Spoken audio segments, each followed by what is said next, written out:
Lance Mechanics here, and I wasn't sure if I was going to make this video, but figured why not.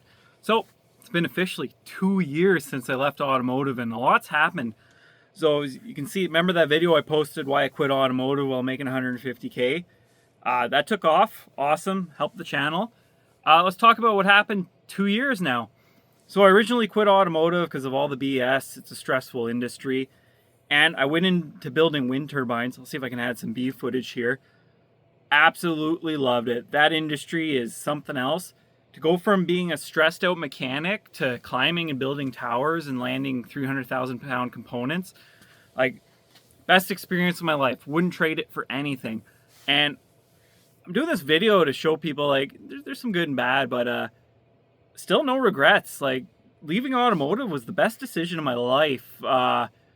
Got married, got a dog, life's going great. I can't complain. I feel amazing, and let's talk about that. So one of the funny things is working with my coworkers, they always ask me, don't you find this work stressful? And I'm like, nope, not at all.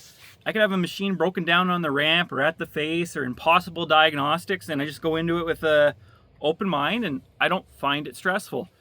I work with some smart people. I know there's some people I can fall back on to ask questions, but it is not stressful, and it's hard for me to articulate how damn impossibly stressful automotive is.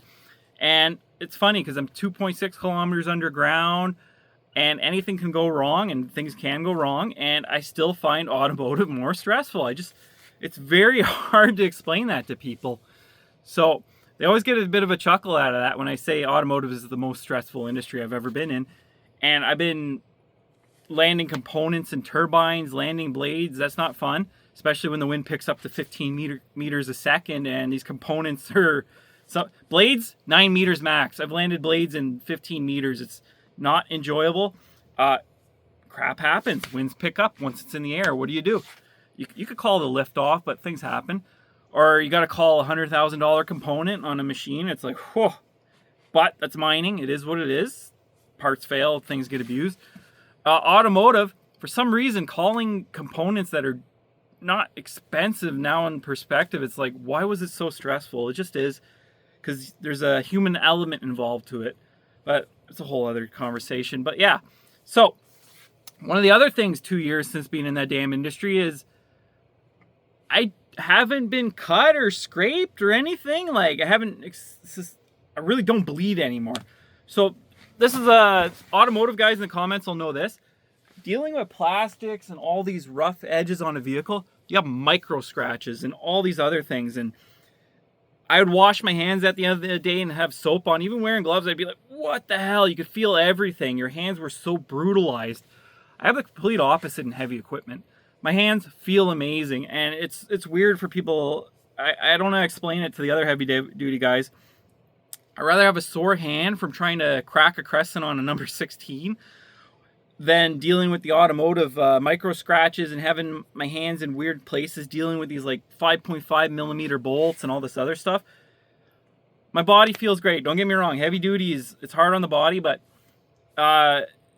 if there's something big, there's usually an overhead crane or some device we can use.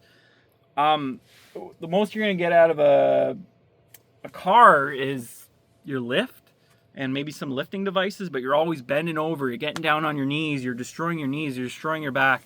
You're lifting tires, which physically you can do, but I think it's still on the limit of what we should do. They say 50 pounds, but you do that 4 times a vehicle, you do it up to 10 times a day, you do it for 5 days a week for 3 or 4 months because of tire season. Man, it's hard on your body. It just wrecks you. And all these things, like, here's a funny thing. Since being heavy duty, I put on some weight. Whatever, I'll lose it. But I'm not like stressed out or anything. It's weird. It's so hard for me to explain and articulate. Maybe I'll try and post some photos here, but people don't really believe me that I'm 34. They always guess like 25 to 27, maybe 30, and then I keep telling them to go up, and then the look on their face is, huh? Listen, I feel like I de-aged since I left automotive. Like, stress just ages you so quick. Perfect examples, if you want to Google it. Google every single president in history at the start of their term and the end of their term.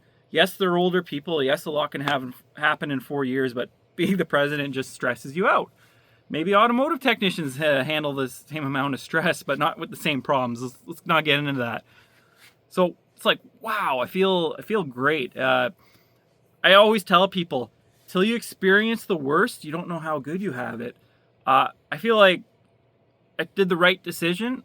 I have zero regrets, and I'm gonna continually pump into people's heads here, especially for young apprentices. You have options. It's never too late to do something. I up and left my house in Ontario and went to Alberta. I said, heck with it. I'm going to go live my life, explore, get out. You just got to take the risk sometimes. I planned everything ahead. Don't get me wrong. I didn't just, hey, up and leave. And no, it was stressful leaving my house in Ontario and going to another province and spending quite a few months there. But plan ahead. But it was the best decision in my life. You get out of your comfort zone. You got to try new things. And I always tell people, automotive technicians, you can do anything. You can put your mind to anything. Same with heavy equipment guys. But I tell all the automotive guys, go to heavy equipment, go to electrician, go to any other trade that pays well. You're going to be at the bottom of the barrel for a bit, but you're always going to excel. Read all the comments in my videos. Everybody's telling everybody, get out of the automotive industry. You really should. There's so many positives to doing it. And I know it's scary, but explore. You just got to explore and see where it goes. I try and point some people in the right direction, and it's worked out for some people. I get so many emails, like it's unbelievable, and I try and answer all of them. Sorry if I missed some of yours. There's a lot. It's weird. I compared some statistics to other channels there, and I'm like 20, 30 times the amount of comments of channels that have like 100, 150,000 plus subscribers. So it's like, whew, it takes a while to get through all these things. But yeah, I know it's going to sound cliche, but if there's something I could say to any apprentice out there is 100% of shots not taken or misses. Just go for it. Leave the automotive industry, come to heavy equipment, come to electrician, come to industrial, come to HVAC, go to every other profession that is not automotive, and think of where your skill set is. Come to wind turbines. I know so many people in the wind industry, like it's not hard to get into. If you have a heartbeat, you can get into it. Just don't be afraid of heights, because you will be working at heights. I never knew I liked heights till I started climbing. I absolutely love heights. I love rope access. Who would have ever thought that? But till you try, you don't know. You got to put yourself out there. If you're into traveling, there's so many remote job locations. Like you can be in the Arctic, you can be in the Congo, you can be in Australia, like working in the middle of nowhere. Take those chances. If you're young, maybe not even young. Like I did it in my 30s. Like they say in life, you're going to go through 3 careers. You never know what you're going to end up as. This is my 2nd career. Well, I don't count wind turbines as a career because I didn't stick with that, but even call heavy duty your 3rd career because it's still a mechanic at the end of the day. But take what you want from it. Just thought I'd do this update video 2 years later. Feeling great. Life's going good. No complaints. It is what it is. So Lance Mechanics, if you like this channel, like this content, watch some of my other videos. See, who knows? I got a little bit of everything for everybody. Have a good one.